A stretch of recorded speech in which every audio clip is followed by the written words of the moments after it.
In the cold morning of February 2022, while the world was still waking up, explosions echoed across Eastern Europe. Russia, one of the most powerful military forces in the world, had launched a full-scale invasion of Ukraine. This wasn't just a border dispute. It was the beginning of a brutal war that would shake the global order. Ukrainian cities came under heavy missile fire, tanks rolled through quiet neighborhoods, and a peaceful nation was thrown into chaos. But what the world didn't expect was Ukraine's response. A nation thought to be vulnerable, stood tall, unshaken, and ready to fight. President Vladimir Putin claimed that Ukraine was getting too close to NATO, threatening Russia's national security. He insisted Ukraine was historically part of Russia and needed to be brought back to its true identity. His language spoke of denazification and liberation, but the world saw through the rhetoric. This wasn't about security. It was about control. Putin dreamed of restoring a lost empire, reviving the shadows of the Soviet Union, and Ukraine was the first domino he tried to push. But Putin miscalculated. The Ukrainian people didn't just resist, they inspired the world. Farmers, students, teachers, doctors, even elderly citizens took up arms. Cities like Kyiv, Kharkiv, and Mariupol turned into symbols of defiance.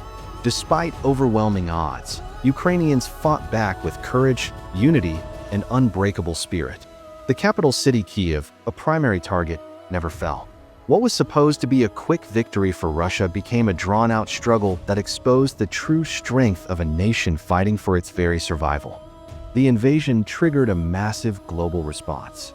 The US, the UK, and the European Union came forward with weapons, humanitarian aid, intelligence, and support. NATO stood firm, even if not directly entering the conflict. On the other hand, Russia faced record-breaking sanctions. Major companies pulled out, the ruble dropped, and the country's economy was deeply affected. But still, the Kremlin refused to back down. This was no longer just a war over territory. This was democracy versus dictatorship, truth versus propaganda. While leaders played geopolitical chess, it was the people who paid the price. Over 10 million Ukrainians were displaced. Thousands died. Families were torn apart.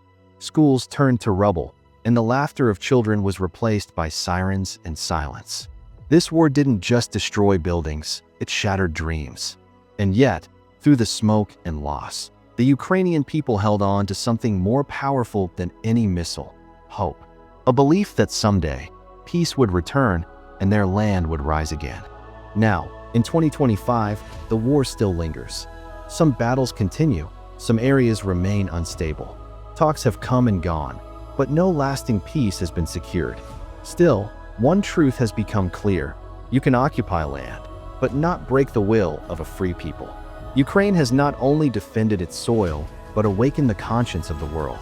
This war will go down in history not just as a conflict, but as a reminder that freedom is not given, it is earned.